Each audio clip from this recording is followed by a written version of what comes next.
The Why Me Project, an exclusive presentation of Faith Strong Today. Here's a question, Hollie. Rank it out of 10. Do we like to talk more music? Do we like to talk more movies? Because it seems as though through these years being in radio, we talk a lot of music, but we also get to dive into film. I like to talk film. Honestly, like 20 years music, I'm excited. I love how music works in film. We kind of live more in a visual age now, and it's exciting to see the lines blur between those who used to work music industry, those who worked film, and now it's kind of an exciting world that we live in when it comes to entertainment. It's like movies have now become a live action. Yes, and they have. See what I did there? I see what you did there. We have film, TV, music. He produces everything pretty much. I mean, he's actually going to produce this show as well at some point, I'm pretty sure. Adam Anders, my friend, how are you? I'm doing great. Thanks for having me. Oh, thanks for saying yes. We like to ask the skill testing question because we never know where it's going to go. Adam, who are you and where did you come from? Well, I'm trying to figure that out. I came from Sweden, born in Stockholm, and I started as a bass player in the business, in music. Then that became songwriter, that became producer, then that became songwriter and producer of movies, and then that became writer of movies, and then now I'm a director of movies. So whatever, it's a very strange path, but here I am. But I've done a lot of stuff over the years from, Glee to Rock of Ages to High School Musical to just artists like Backstreet Boys and just a lot of stuff. It's been a long career. Yeah, I'm very tired. This is what we love about someone like you, though, because Hollie and I are like, okay, well, we own CDs. We put our pants on once. And you just seem, I did this, and this, and this. Do you ever just sit back and ever just think, wow, I can't believe this is the life that I've been able to live? 100%. I said all along, if my career ended tomorrow, I'd be like, wow, okay, didn't see that coming. And it's interesting because, as a bass player, my dream as a kid was to be a bass player, and I'm directing movies and writing movies. And I'm like, I never saw that far, but even my career as a bass player was great. And my career as a songwriter was great and had all this success. I'm like, wow, this is amazing. But I was still like, this isn't the thing. I was always creatively a little unfulfilled, not malcontent, but unfulfilled. And I think that's the thing that kind of was planted in me, keep pushing me forward to where I was supposed to go. And finally now when I was directing this movie and I'm like, this is the thing. I found my calling in my 40s. How about that? So now I'm starting over again. Whole new career, back to square one, but that's okay. I still keep thinking, what do I want to do with my life? And so I think it's always important to have that posture of what's next, because there are so many opportunities and so many different angles. And you just never know where God's going to take you. It's like, thanks for being faithful in this area. Let's try this one out. It's important to also be grateful and thankful for what you have. So, it's so easy to just go, you're in the moment, like you're supposed to enjoy, and you're just thinking, what's the next thing? We shouldn't be like that either. We need to take the win is what I say, right? Just take a moment and go, this is amazing. But then we have to turn and pivot and go, okay, now we got to keep going. Because if you're standing still, you're going backwards. We have to keep moving forward. There's things to do, and we need to learn and grow and keep them. We're all being shaped. We're not supposed to stay the same. No, we aren't. So, how old were you though when you came over to the U.S. and started that next phase of your life? It's complicated. So, I grew up in the ministry. Actually, my parents were in the ministry, so we traveled all over the world, missions and music ministry. But we were based in Sweden for a while, and then you start realizing it gets really cold in Sweden. It's really dark and nasty. So they would start coming here to the US. And so I kind of went back and forth my whole life. So hence no accent. And then when I was 13, I started studying bass at University of South Florida in Tampa. So we moved there, and I studied music while I was I'm an OG homeschooler. Yay! So I did my junior high or middle school and high school by correspondence while I was studying music at the USF. And then when I was 16, I was done with that, and I was like, well, what do I do now? I'm moving out and start gigging. Started playing bass in Nashville. I moved to Nashville first. I've lived several lives already, but it's fun. It's like you have to be open and willing to fail. I was like a top bass player in Nashville, and I just walked away from it because I was like, this isn't the thing. And I've done this. This is great. I achieved this. but this is not all I'm meant to do. And then I dove into the next thing, and I didn't know what was going to happen. People say, you're crazy. You're making great money. You're young. And I'm like, what are you doing? I'm like, yeah, but it's not about money. It's about creating and finding your meaning and your purpose and following your calling. And, meaning doesn't come from money. It doesn't come from that stuff. It comes from knowing you're on the right path and you're doing what God's kind of created you to do on earth. And if you're not in that path, then something's off. Like, I got to find it, Yeah. So I've just been on this crazy journey to find that thing my whole career. When it comes to the faith side of things, I mean, you're a part of ministry. Holly and I love to, there's a point in time, yes, you can grow up in the church, but there's a part when your faith becomes your own, when it's not your family faith. It's not, can you think of that time when all of a sudden this is now Adam's faith? Yeah, I'm not a good spoon-fed kind of guy. So I definitely went on that journey as well. I'm a pastor's kid, but I never had that thing where I'm going to rebel. I'm not going to be a Christian anymore. And you like ministry more than me. I never had that. So my parents were great. They gave us a long enough leash to where we were allowed to listen to all kinds of music. We were allowed to do certain things. And I think that was good. We didn't feel so sheltered and boxed in. But I also think, they modeled their faith, but they didn't push it on us. So it allowed me to explore my faith. And it made it stronger. But probably a little different, I got to read about different theologies and different things. And I'm a big reader. So I would just read about everything and anything I could absorb. And that shaped my faith a lot, different books from Tim Keller and R.C. Sproul and different people that I would read that I loved and that my parents wouldn't, they come from a totally different background. But, I never had that moment of questioning, my faith, per se, as learning what it meant to have faith. I think that's more what it was. And why do I believe? I do believe, but why? I think that's in the title of your show. So there was a big why. Yeah, we did. I ask why a lot too. And I think I asked why about my faith. Why do I believe what I believe? And I think you have to be able to defend it. If you can't defend it, then why do you think anyone else is going to believe it? That's kind of the journey I went on. Holly and I it's interesting because we've worked in Christian radio for 20 years. You have an opportunity to work with those who are Christian, those who are non-Christian in different forms. Is there a difference? Do you see a difference when it comes to what you do, whether it's working with someone who has a faith or someone who doesn't? That's an interesting question. Well, frankly, I haven't worked with many people who have faith in a very long time because I started in Christian music, and my wife was the founding member of Avalon, and I was playing bass for Stephen Kerr's Chapman when we met, and I ended up producing him and writing songs with him. But I quickly figured out that this was not my calling. My calling was not to do Christian music or to work and preach to the choir, if you will. And I think there's a place for that, 100%. That just wasn't my calling. So I moved to LA and got signed by Sony. And since then, that was 1999. I've been full time in mainstream entertainment. So I've been a man on an island, so many times you feel like you're the only Christian on earth. So that's a completely different struggle where,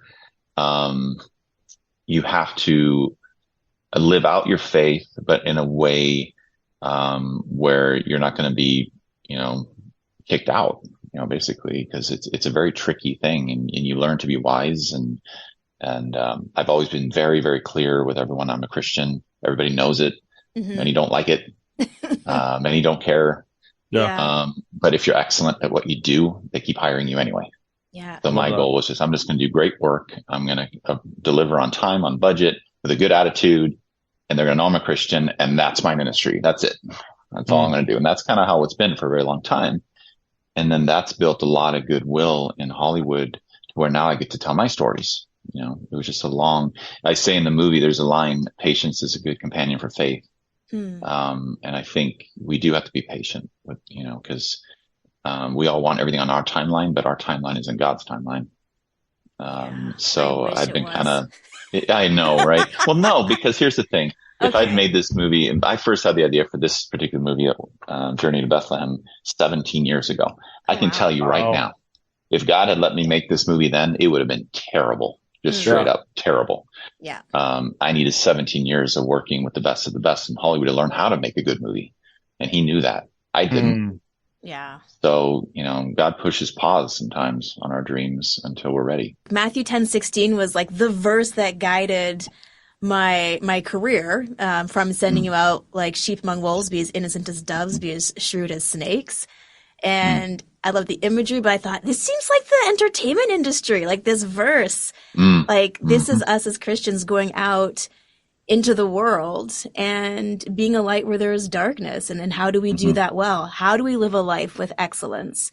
How do we serve God? And I think, and like, I hear this with a lot of artists as well. Like, how do I determine my calling? Am I going to sing for the church? Am I going to try to make a career of this? And calling, that word is something that a lot of the newer artists that I'm hearing are wrestling with. So for you, having navigated that idea of calling and understanding that it shifts, it's not static. Can you share a little bit about how you were able to figure out the calling that God had for you, and how do you know which way to turn when you get to those crossroads? I feel like our calling, I think you said, the calling is evolving, and I think it is. I think we're constantly being refined and pushed. I don't think we know where it all ends. We're not supposed to know. That's what we need, faith. But we have to be willing to keep trying and keep, taking those steps of faith and going forward. And many times you'll come to a crossroad and you just have to take a step of faith. Obviously you pray about it. And you might be wrong, but you know what? I believe in a God that can even redeem my bad choices when I take the wrong road. I feel like I've done that so many times, but guess what? Failure is a great teacher and prosperity isn't. So I feel like, you know what? I took the wrong road, but I learned so much from that. So was it the wrong road? I don't know. Maybe it was the right one. And that's, again, where faith comes in. You keep going, keep turning, keep trying, and just try to be in the moment enough to go, what can I learn from this? This is obviously a disaster, but what does God want to teach me? And I think if you stay teachable throughout, then he can do a work. It's when we're like, no, or the God's fault, or we start blaming others and whatever. Don't blame others. Just own it and keep moving. I made a lot of mistakes, in my career. But I hope I learned from them. It's interesting working the way I have with so many people, that you wouldn't think would hire a Christian. But the rapport that we have and how good those relationships have been. I think it comes down to just showing God's love most of the time, right? Where Christians are so much known for what they don't love now. And it really bothers me. I'm like, we should be known for our love. That's how the church grew in the first place. Christians were loved people radically, right? In a plague, they would stay and risk dying. And they would always do the thing that, like, those crazy Christians, but it was always driven by love. It wasn't judgment, and now it's just, everybody just assumes if you're a Christian, you're a judgmental and you're bigot and you're all these things. I'm like, no. Yeah. We should be known, if they're a Christian, that means they're going to love me well. And that's kind of what I felt like it needs to be, how I approach living in Hollywood. I let God deal with the other stuff. I'm just going to try to love people and do good work.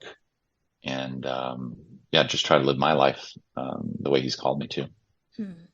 Journey to Bethlehem is coming out in just a few days. An idea that you, sorry? 2 days. I know. You're freaking me out. Countdown is on.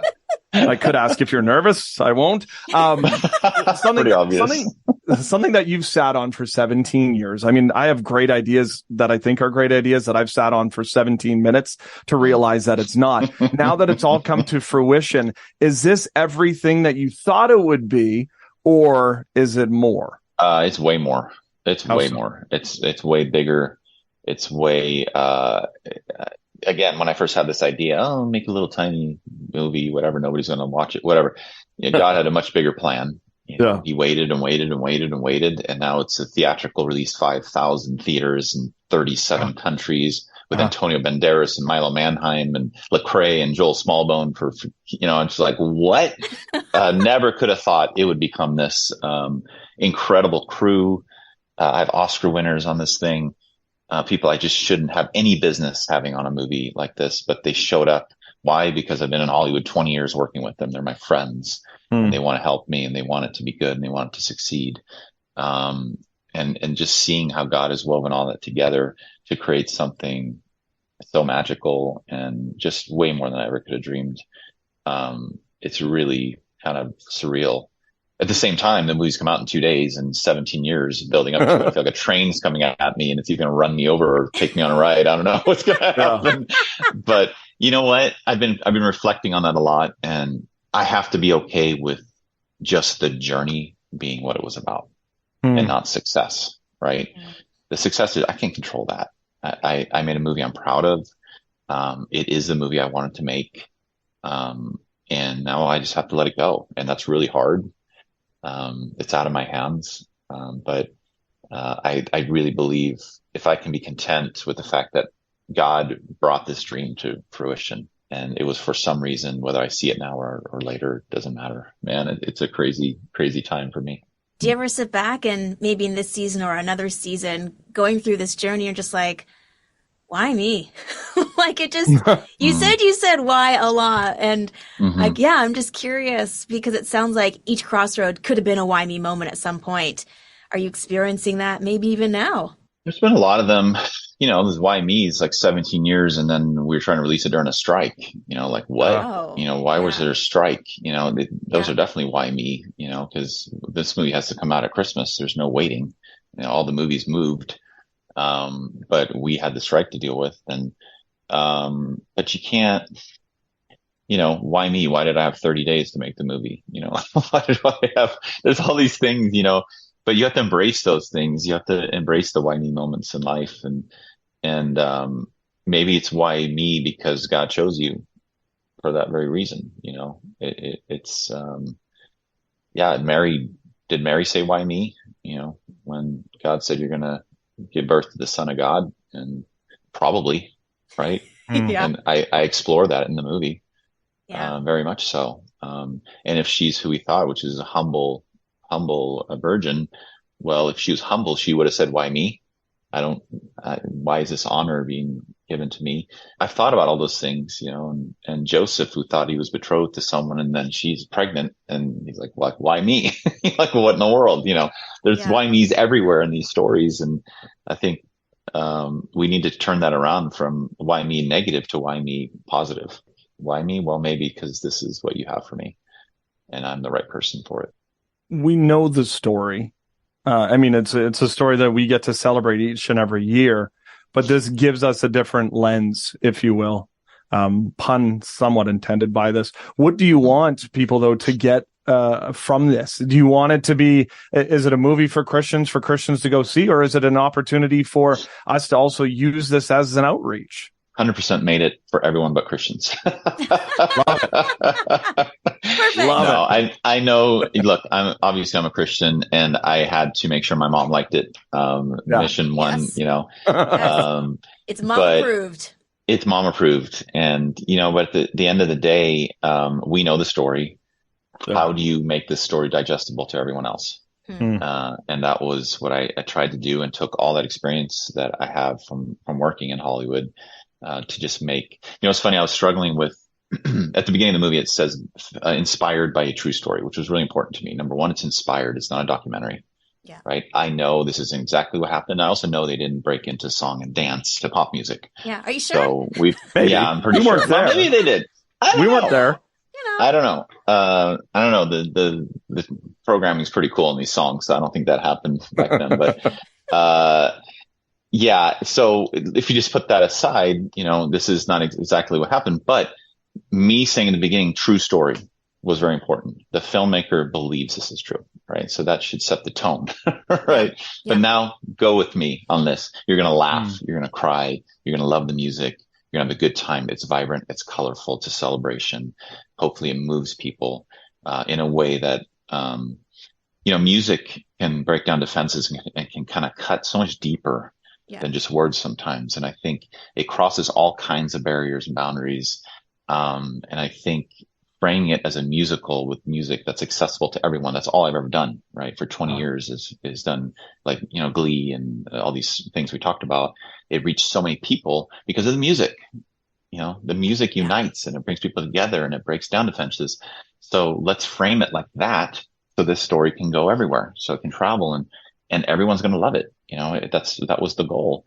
Bring your neighbors. You know, it's hard to invite neighbors and friends to church, it's not hard to go to the movies. Yeah.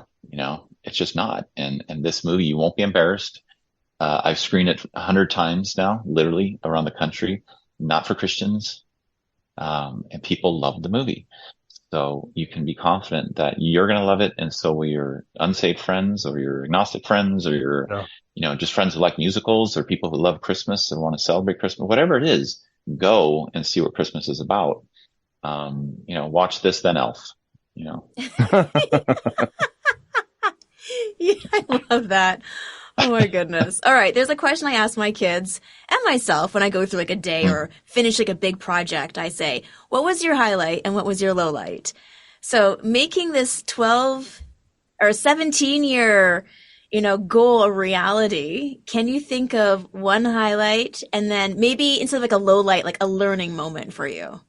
A learning moment that's been every day. Everything. I know it sounds dumb, but it really has. Gosh, every day. You know what? It highlights, gosh, every day.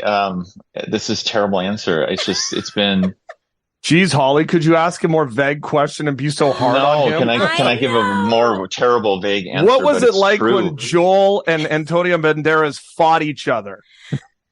Yeah, gosh. Okay, I'll give you a highlight. Okay, highlight, low light. One highlight. Let's just say there's a lot of highlights, but one highlight was when we got Antonio. Because Antonio had been like top of my list for 3 years. And, I'm not going to get Antonio Banderas. They're like, what are you, crazy? It's not happening. Yeah. And so we get to the manager. He likes the script, likes the song, plays a song for Antonio, who loves the song, but he's like, yeah, I can't sing that. It's too high. And kind of dismissed it. And then his manager's like, well, he's directing and starring in a play. He can't be bothered with this right now. It's just not going to work out. Well, they also told me I wasn't going to direct and I wasn't going to write this and it was never going to get made. So I don't really take no for an answer very well. Right. It's just a challenge for me. So I'm like, well, where is he directing and starring in this play? And he says, Madrid and Spain. I'm like, well, that's funny because I'm prepping the movie in Madrid, Spain. And this manager is in LA. So I'm like, that's not a coincidence. So we start going to the show. We start buying tickets and like stalking Antonio. And I keep telling the manager, like, I'm here, tell him to come talk to us, and finally, long story short, my producer became a friend, met a really close friend of Antonio's at one of these shows. And he said, I'll get him to come out, come back tomorrow. So we come to the next show again. And look, it's a 4-hour play in Spanish, right? It's so long. And there's one word in English, California. That's all I heard for 4 hours. And I'm sitting there dying. I'm so tired. It's late at night. And then the show finishes. Then a Q&A starts in Spanish with film students for 2 hours. Then finally at 2 a.m, Antonio comes out. And I have 5 minutes to pitch him this movie. And he's like, I can't sing the song. I'm like, yes, you can. He's like, what are you talking about? I said, every night I've been coming here and I had a little piano on my iPhone. I said, you've been singing this same note live.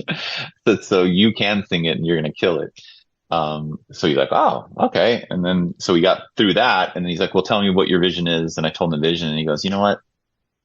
I like you. And I'd asked the manager, what do I need him to say to know that we've got him? And he said, if he says, talk to my manager, you've got him. So as he looks at me, he goes, I like you. Talk to my manager. I'm like, yes, love it. We got Antonio Banderas. So we were floating home at 3 a.m. in Madrid. That was a huge moment. But yeah, lowlights, when it was over. Yeah. Yeah. I could see that's that. deflating. Yeah. You become a family. We had 370 crew and cast and, you're just in the trenches and then it's just gone and everybody goes about their lives. And it's a very sad, empty thing that you have to deal with, but still beautiful in some way too. So Holly and I can't sing, but Holly and I can stalk. So you just let us know where you're going to be. This is terrible. We shouldn't tell people to stalk people. Come on. Let us know where you're going to be, Adam, because Holly and I have some idea. I'm also the worst stalker. I am not I haven't mastered the art of subtlety, so. I didn't hang out outside his house. I mean, we were buying tickets to a play. I know. Listen, crazy. I had a relationship. Rumors get started. I had a relationship with my wife for 6 months, and then she saw the binoculars, and I'm like, okay. Journey to Bethlehem, which places. is in theaters coming up November the 10th. Bring a friend, buy them popcorn. He's the twin brother that I never knew that I had. Journey to BethlehemMovie.com. I_am_Adam Anders, my friend. This has been amazing. Thank you so much for taking some time and sharing your heart. Thank you. Thank you, guys. It's great. Next time, pick the right color shirt. It is a good reminder, though, that the first weekend is the important weekend for movies. Yes. And so get out and see it so that they can continue to add theaters. Absolutely. It looks like it's phenomenal. I can't wait to see it. We'll be taking my kids. I'm going to have to explain why Zed is playing Joseph, but that's okay. They'll figure it out soon enough. But can I just say how incredible it is that we now have films in theaters that are encouraging, that are life-giving, and they are really great quality. Yeah. I mean, do you remember back in the 80s when the first bunch of, faith films came out and it was just, oh, well, that was cute. And now, I mean, they've achieved excellence in a whole new way, and they're encouraging the audience in their faith or towards a faith. So honestly, we live in an exciting day and age with all the ups and downs. And I'm just so excited. I can't wait to see it with the kids. 17 years of holding on to something. Yeah. So if you're sitting in a pocket of it's been a week or a month or 6 months, 17 years. Yeah. So it just goes to show that it's not in our time. Exactly. It's in God's time, and we can't make the plan. He's already got the plan in place. We've been working on this thing for over 6.5, over 300 episodes. And we are thankful to all the projectors following us on Instagram or Facebook or YouTube or Twitter X or whatever they call it. X. We are thankful. Yeah, I don't know, whatever. I'm not cool. We don't have a TikTok yet. But we are thankful, and we're going to continue to let this thing grow. We will. And don't forget, you can always download, rate, review, subscribe, and you can check out the YouTube channel if you're not here already. And you can always go to faithstrongtoday.com.